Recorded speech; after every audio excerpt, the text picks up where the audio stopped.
ce samedi 9 mai où on vient tout juste d'entendre l'horloge du Parlement sonner les 6 coups de 6 heures.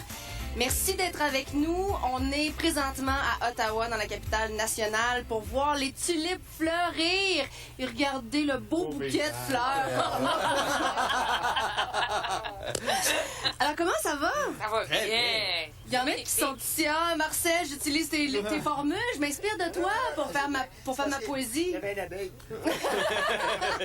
Alors, on est ici, nous, depuis quelques jours, particulièrement Marcel et Carl, qui ont fait une foule de tournages. Oui. Qu'est-ce que vous allez nous présenter aujourd'hui? Marcel. Le cirque Nanjing, un cirque tout à fait magnifique, exceptionnel. Ils sont au plus de 200, ils sont dans 37 pays. À part ici, ils sont venus ici pour les tulipes, à Ottawa. Et vous allez voir des performances pas ordinaires. Les baguettes, ça fatigue pas ici. Et moi, je vous présente un passionné du vélo. Il travaille ici, dans la petite maison en arrière, là. Oui. Et il va travailler, évidemment, avec son vélo. On parle de Jack Layton. Jack Layton, le chef du NPD. Je l'ai rencontré sous la pluie, parce que mercredi, il y a eu de la pluie ici. En veston, Aujourd'hui, cravate. Oui, en veston, cravate, parce qu'il va travailler. Il demeure à 11 minutes du Parlement. Pas de voiture. Il n'y a pas de voiture depuis 20 ans. Et il y a son vélo, génial. évidemment. Je l'ai rencontré. On a parlé de vélo avec lui. OK, hâte de voir ça. Et toi, t'es allé dans un bunker? Un abri nucléaire, ça s'appelle le Defense Bunker. Ça a été construit en 1959 en prévision d'une guerre nucléaire, d'une attaque nucléaire. Heureusement, ça n'a pas servi, mais j'ai pu le visiter. C'est très, très impressionnant. Et des trucs pour en construire un à la maison. Oui, j'ai même mon petit livre. Oh non! En revenant chez moi, c'est ça, je me lance là-dessus. Pourquoi? Moi, je veux mon abri nucléaire. Ben, ça fait augmenter la valeur de ta maison. C'est C'est sûr. ça que tu m'as dit hier. Ben oui.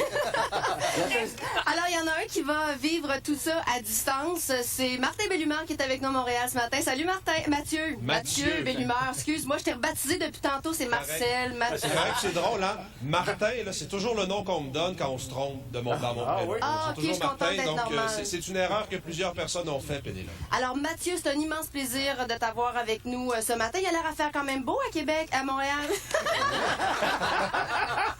Difficile. Oui, non, c'est très très bien jusqu'à présent à Montréal, en espérant que ce soit comme ça pour le restant de la journée, parce que c'est beau, là. On vous le souhaite. Alors, à tout à l'heure, et on va aller rejoindre Sylvie à la météo. Et regardez bien où elle se trouve. Je sais pas. Tu te trouves au marché Baille ce matin? Exactement, au marché Baille, on va faire plein de belles découvertes.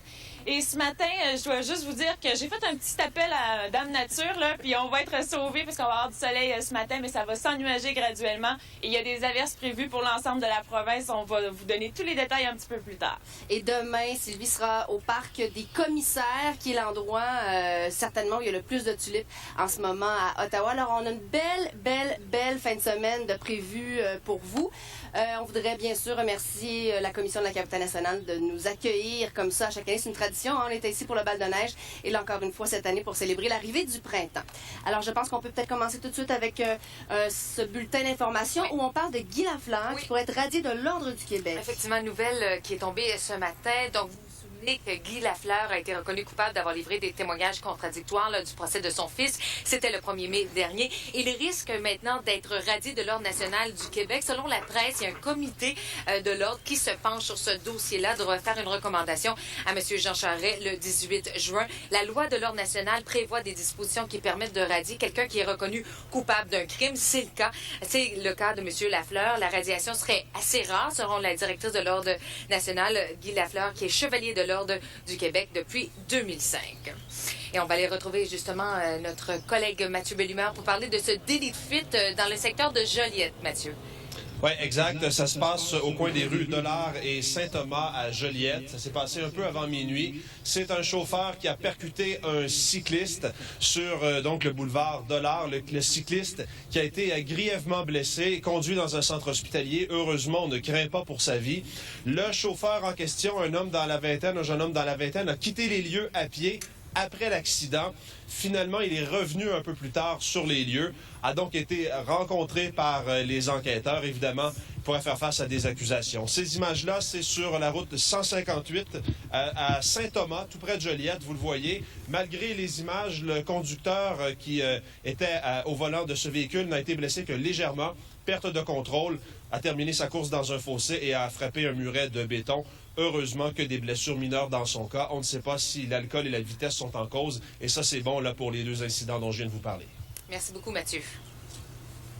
Alors, on fait le point sur la grippe A? Oui, on fait le point. Qu'en est-il chez nous? D'abord, avec au Québec, il y a les autorités qui ont confirmé hier 4 nouveaux cas de grippe ici même pour un total de 15. 3 des personnes atteintes se trouvent dans la région de Montréal. Un au Collège Charlemagne, donc c'est le deuxième à cette institution de l'ouest de l'île de Montréal. L'autre est un jeune de la région de Québec. Le premier décès lié au virus a été recensé au Canada. C'est une jeune femme de l'Alberta qui souffrait déjà d'autres maladies assez graves, qui a contracté la grippe tout juste avant sa mort. Ailleurs dans le monde, 3 cas de grippe A ont été confirmés.